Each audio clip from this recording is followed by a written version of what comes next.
5th, 2022, in Chicago's West Englewood neighborhood, what began as a traffic stop quickly escalated into a gunfight. An unmarked police unit observed 27-year-old Jerome Hawley driving erratically.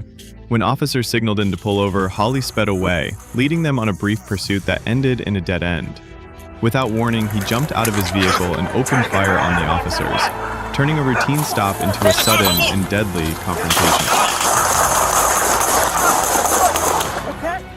Officers returned fire, and in the intense shootout that followed, both 27-year-old Jerome Hawley and Officer Eric Moreno were struck. Emergency responders rushed both men to the hospital in critical condition. Fortunately, they survived. Hawley now faces multiple charges, including first-degree attempted murder. While the legal process continues, no final verdict has yet been reached.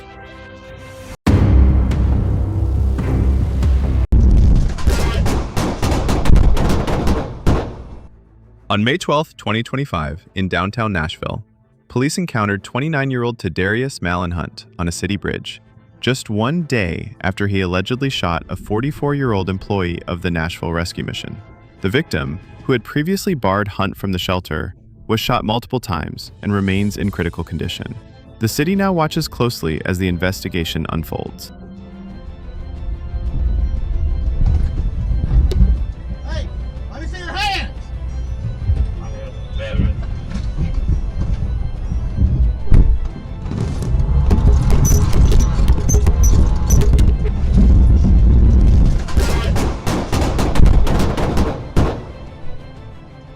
Hunt was wanted for attempted murder and was considered armed and dangerous.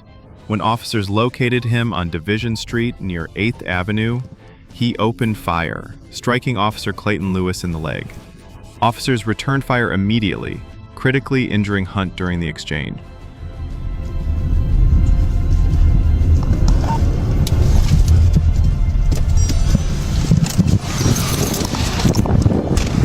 Hunt was transported to Vanderbilt University Medical Center, where he later died from his injuries.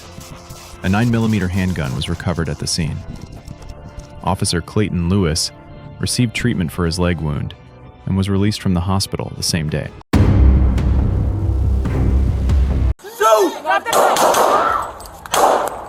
At 10 a.m. on December 18, 2021, what began as an ordinary Saturday morning in downtown Los Angeles took a dangerous turn.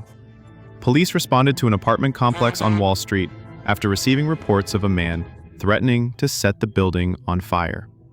What followed would quickly escalate into a life-threatening emergency and leave the community reeling. You know, argument with somebody? Nah, I ain't got an argument. I'm right here by myself. Where do you live? I'm homeless. You're homeless? Yeah. So, why are you staying right here right now? Because this is my neighborhood. When officers arrived at the Wall Street apartment complex, they encountered 34-year-old Rosendo Olivia Jr., who emerged from the building visibly agitated, brandishing a folding knife in one hand and a butane lighter in the other. Shouting incoherently and threatening to burn the building down, Olivia ignored numerous commands to drop the knife. Instead, he began to advance toward the officers, step by step, with the weapon still in hand. His posture was aggressive, his tone volatile, and every second added new urgency to an already dangerous standoff. Officers attempted to de-escalate the situation, but Olivia's refusal to comply made clear this encounter was heading toward a critical breaking point. Despite repeated warnings, Olivia continued to close the distance, knife in hand, as the threat level escalated. With little time to react and fearing imminent harm, one of the officers discharged their firearms, striking the suspect. The tense standoff ended in a single grim And it's moment. 2 stories? One that would raise questions about how quickly routine calls can spiral into life or death decisions. Stop. What the fuck you gonna do about it? Rosendo, back up! Rosendo, back up! Back up, Rosendo! Stop it! Drop the knife! Shoot! Drop the knife! Shoot! Drop the knife! Drop the knife! This harrowing moment is a stark reminder of how quickly a routine call can turn deadly. Stay tuned to CS Camera, where we investigate the thin line between life and death and the split-second decisions that separate the two.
Getting stuck in traffic. We're just south of the Locust exit here. Shots fired, teenagers wounded, and a baby lost. A police chase in Wisconsin ended in tragedy when officers opened fire on a carjacking suspect's vehicle, hitting 2 teens, including a pregnant 18-year-old who would later lose her unborn child. The incident has reignited fierce debate over the boundaries of law enforcement and the true cost of pursuit. Get on the ground! Get on the ground! Get on the ground! Get on the ground! Get out of the car! Get Hands up! A stolen vehicle, a high-speed chase, and a moment that changed everything. Around 2:30 p.m. on Interstate 43, a police pursuit ended in a construction zone, where the fleeing driver reversed twice into a SWAT vehicle. Once, while an officer stood behind it. In response, another officer opened fire, striking an 18-year-old pregnant woman and a 17-year-old boy. The woman later lost her unborn child. As body cam footage echoed commands like, "Keep coming, stop right there," the aftermath left a community asking, was this a justified reaction or a tragedy that could have been avoided? Hold on! Sit One in tight! custody right now. All right, A stay right police here. chase ended in gunfire, leaving a Sit down, pregnant sit teen down. critically injured and her unborn child lost. A 17-year-old boy was also seriously hurt. 4 other teens aged 15 to 18 suffered minor injuries. All were in a stolen car that reversed into a SWAT vehicle before shots were fired.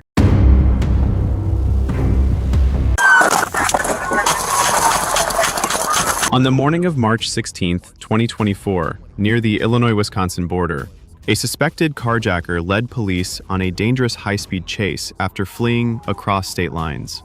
Authorities believe the suspect was armed and had stolen the vehicle just hours earlier. Radio traffic confirmed the urgency. We just 1050'd with the squad. Suspects armed. Weapon out. The pursuit was escalating fast.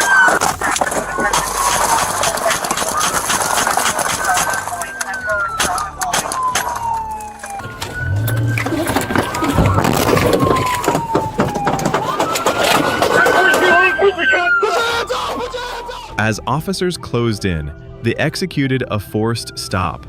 Within seconds, the encounter escalated.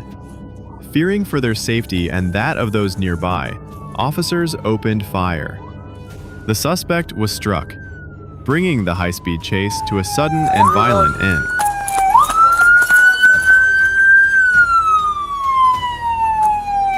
After review, prosecutors ruled the shooting legally justified. What began as a routine carjacking alert ended with one bullet deciding the outcome and possibly saving lives.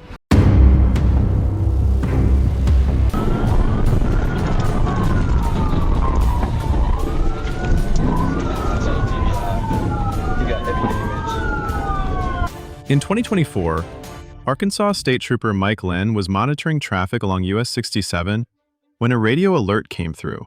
An active high-speed pursuit was heading his way.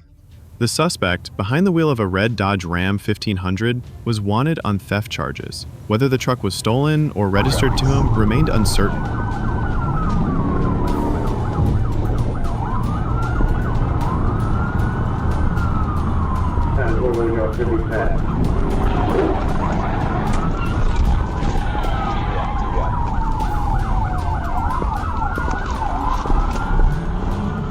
As the Dodge Ram sped past, Trooper Len activated his lights and sirens and joined the pursuit. The suspect drove recklessly, yet managed to skillfully evade an initial pit maneuver, a rare feat. Whether it was sheer luck or true driving ability, he kept officers at bay for several miles.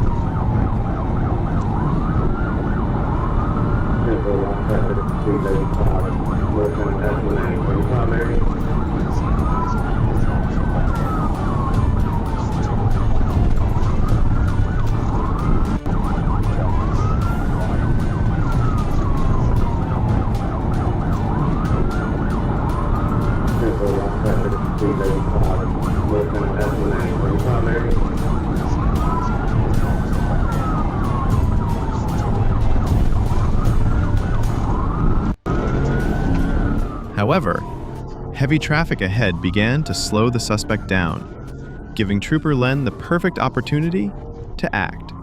He executed a precise pit maneuver, sending the Dodge Ram crashing to a halt and bringing the high-speed pursuit to a decisive end.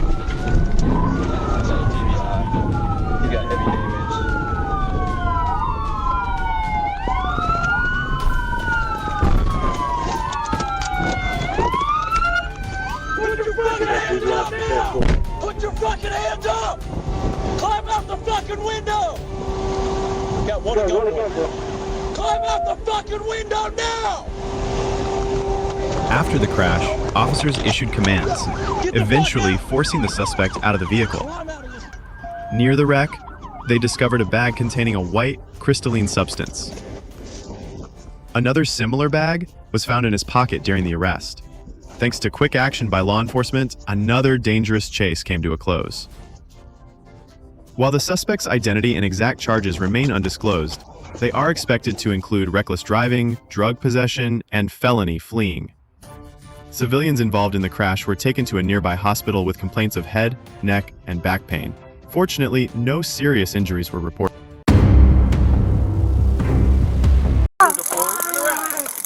Get down, stay down! Hey, it's not gonna work, buddy! I know, but just put the... Police engaged in a tense standoff with a man later identified as Herrera, who stood on a rooftop holding a knife.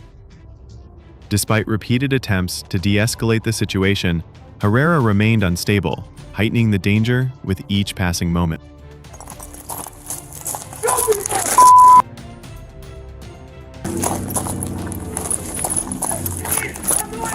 Don't do it, get down!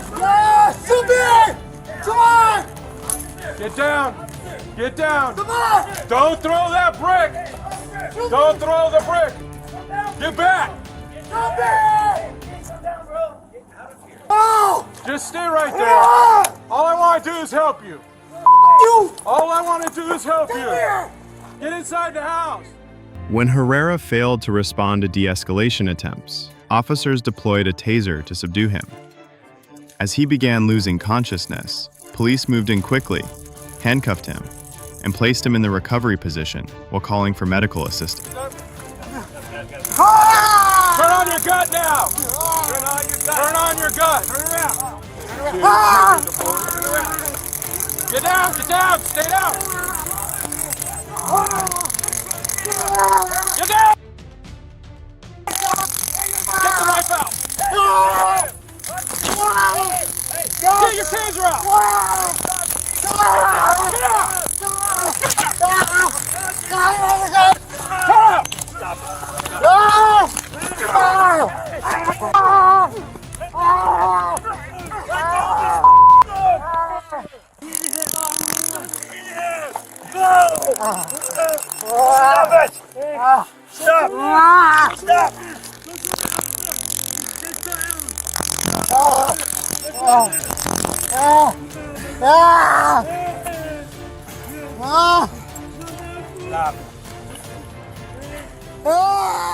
While en route to the hospital, Herrera suffered a heart attack and had to be resuscitated. Though he was initially revived, he tragically passed away 9 days later. The exact cause of the cardiac arrest remains under investigation. On June 1st, a quiet street in East Los Angeles suddenly became the scene of a tense and dangerous confrontation.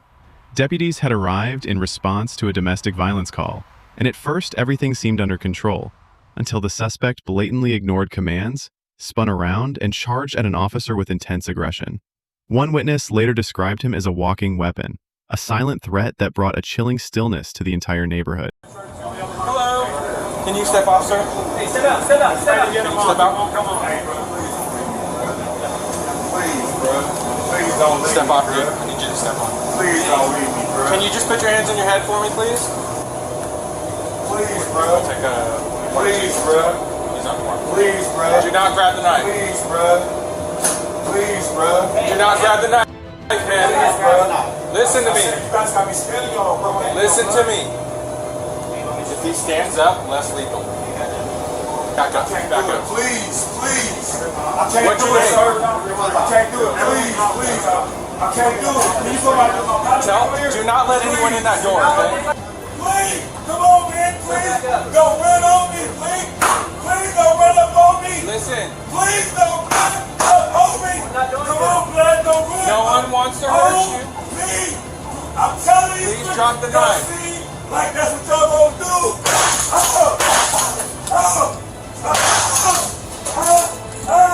Drop it.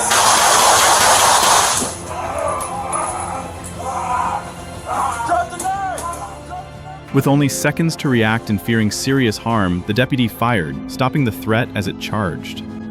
When a suspect poses an imminent danger, deadly force can be justified, whether they're armed or not. But moments like these never pass.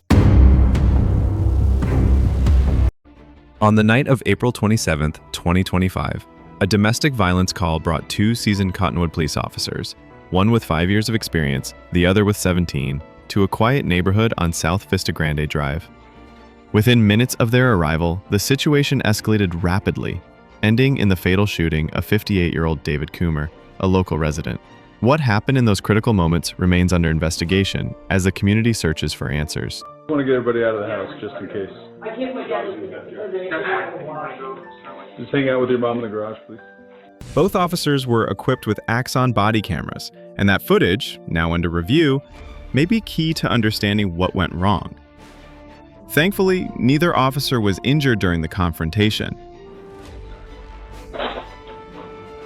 Gun!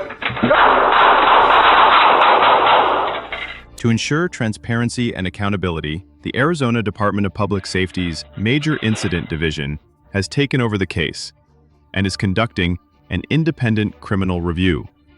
The Cottonwood Police Department has stated that additional updates will be released as new information becomes available. 7-6, shots fired, shots! Hands up! Hands up! Hands up! On August 28, 2024, just after noon, a police chase in Louisville ended in a crash. But the danger was far from over. As a Kentucky state trooper detained the driver, an armed passenger fled on foot toward a crowded Walmart. LMPD officer Brandon Brinkley joined the search, discovering a discarded orange shirt inside the store, evidence the suspect had changed his appearance. Moments later, Brinkley spotted the man running toward the front entrance. The hunt was back on, in the middle of a packed store. Going around back. You better stop! Get out of the car! Get out of the car! Get out of the car! Get out of the car! Get out of the car! Get out, man! Get out! Get out of the car now! Hands up! Hands up! Hands up! Hands up! Get your hands up now! Hands up! Put your hands up! Get your hands up! Ignoring all verbal commands, the suspect ran toward the pharmacy drive-through area, where he forced his way into a woman's minivan and attempted to carjack her at gunpoint. Body cam footage shows him revving the engine, shouting at the terrified victim, and trying to shift gears. As the suspect continued his desperate attempt to flee, Officer Brinkley opened fire through the windshield, striking him multiple times. Y'all got lethal? Yeah. Show me your hands. Hands! Show me your fucking hands. I can't move my arms! I can't move my arms, y'all! I can't move my arms! I can't move my arms! The victim escaped unharmed, and Officer Brinkley held the suspect at gunpoint until additional units arrived. The suspect, identified as 37-year-old Randall Allen, was treated for non-life-threatening injuries. He now faces multiple felony charges, including first-degree robbery and possession of a handgun by a convicted felon. On the afternoon of June 3, 2024, police in St. Paul, Minnesota, responded to a 911 call reporting a suicidal woman. When officers arrived, they found her seated, a blanket draped over her lap. She appeared withdrawn but calm.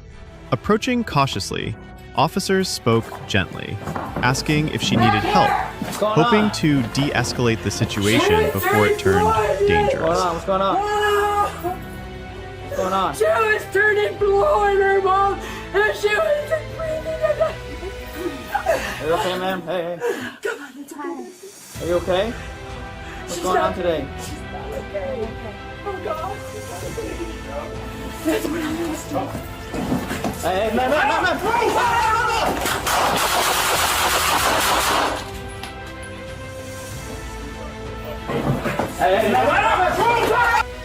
Suddenly, the woman reached beneath the blanket, pulled out a handgun, stood up, and aimed it directly at the officers.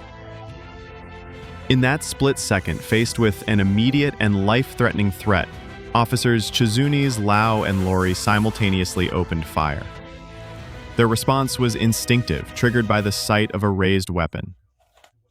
It was a tragic end to what had begun as a call for help. On October 23, 2024, in DeKalb, Illinois, chaos erupted inside the Brian Bemis Toyota dealership. Employees called 911 to report an aggressive customer who had turned violent. The suspect, 32-year-old Charles Trapaccio, had attacked multiple people with 2 pocket knives, stabbing one employee before police could arrive on the scene.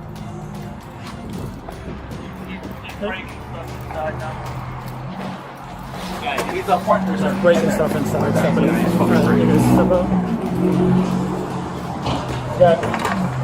I got lethal. You guys.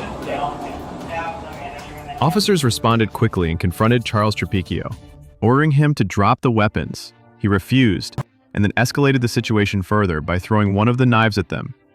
Faced with an immediate and deadly threat, 2 officers opened fire. Trapaccio was struck, and officers immediately rendered first aid at the scene. Drop it. Drop it now. Drop it.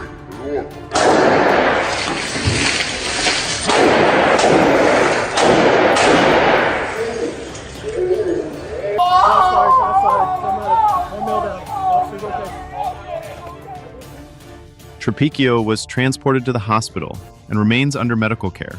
He faces several charges, including armed violence, attempted armed robbery, aggravated battery, and property damage. The injured employee was treated at the scene and released.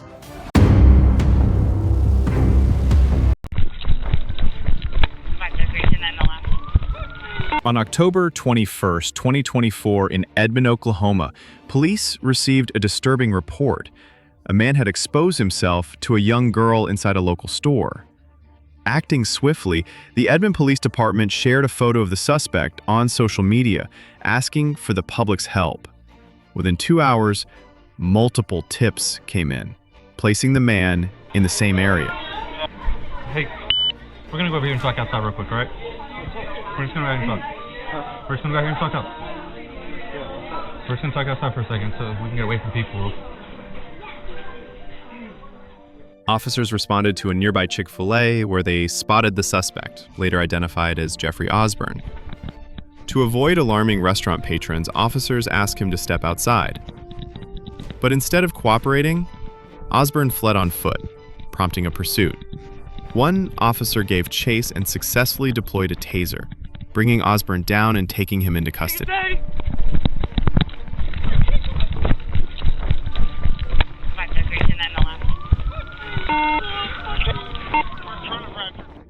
Osborne was booked into the Oklahoma County Detention Center on charges of obstruction and later released on bond. Investigators continued working to connect him to the original incident at TJ Maxx, and nearly 2 months later, on December 19, 2024, Edmond Police, along with the U.S. Marshals Service, apprehended Osborne on a felony warrant for lewd acts involving a child under 16.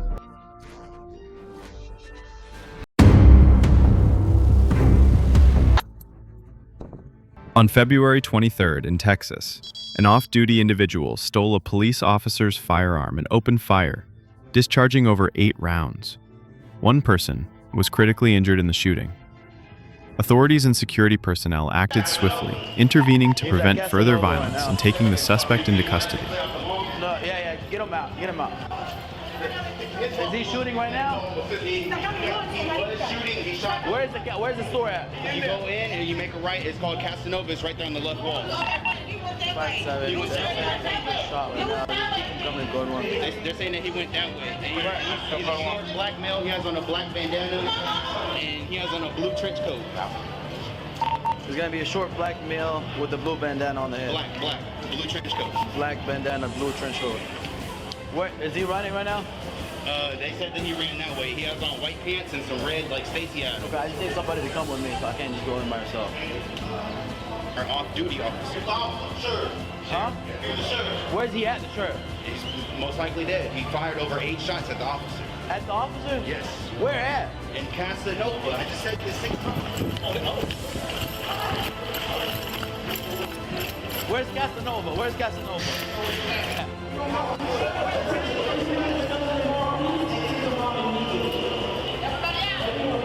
Where? Did you see the guy exit or no? Hey, whoever is coming here, come to Casanova. Come to Casanova.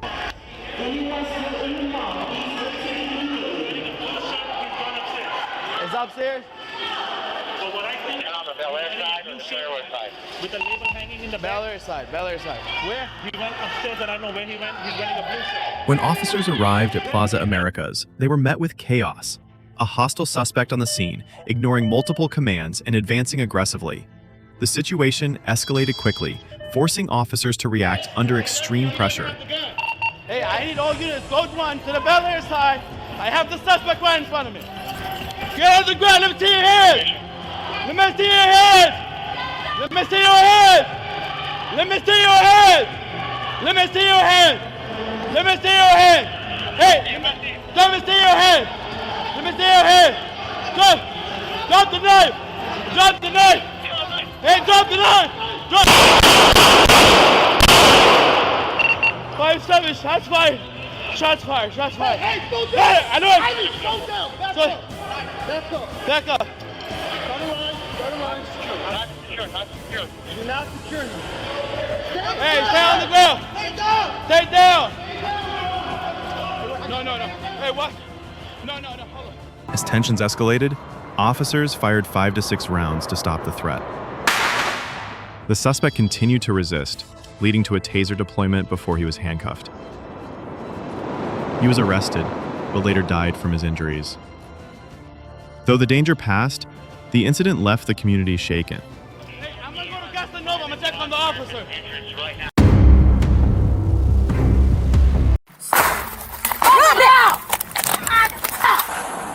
Thomas Burke, 41, no stranger to police chases, was spotted around 2:44 p.m. one midsummer afternoon, parked behind a Domino's Pizza.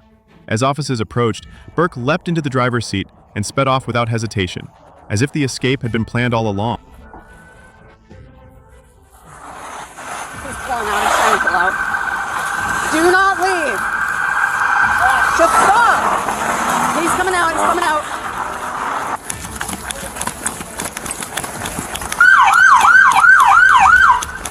Burke plowed into several cars stopped at a red light, then stepped out holding a hammer.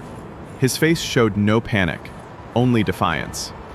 Even with multiple guns trained on him, he refused to drop the weapon, seemingly convinced that unless he struck an officer, they wouldn't shoot. You better Calm down. shoot me. Drop the hammer. I'm not going back. Drop the hammer. You better do it. Nobody wants to shoot you. Drop the I hammer. haven't done shit. Whatever. Roll onto your stomach. Do it now. Roll to your left onto your stomach. Do it. I want to die. Thomas, listen. I want to die. I'm not going to jail. Take a deep breath. Take a deep breath. I'm not going to jail. Shoot me, bitches. Thomas, stop. Shoot me. Thomas, look at me. Look at me. Thomas, I'm not going. Look at me. Take a deep breath. I Okay? am not going. This bitch Thomas. has ruined my life. Burke fled into a nearby residential area, hopping fences as officers closed in. He turned to face them, shouting, "Come here, I'm not afraid," the hammer still gripped tightly in his hand. Seeing the immediate threat, officers fired a rubber bullet. It struck, the hammer dropped, and Burke was quickly subdued. Shoot me, then shoot me. We're westbound behind the house. I'll throw this shit at you. I'll throw this shit at you. Drop it! Less than lethal deployed. Let's deploy. Drop it! I got the hammer. Give me your other hand! Drop it! Limbs deployed. Following a hospital visit, Burke was booked into jail on charges including assault, resisting arrest, and dangerous driving. But the question remains, was the officer's response appropriate given the threat? Let us know your thoughts. Sit up. Sit up.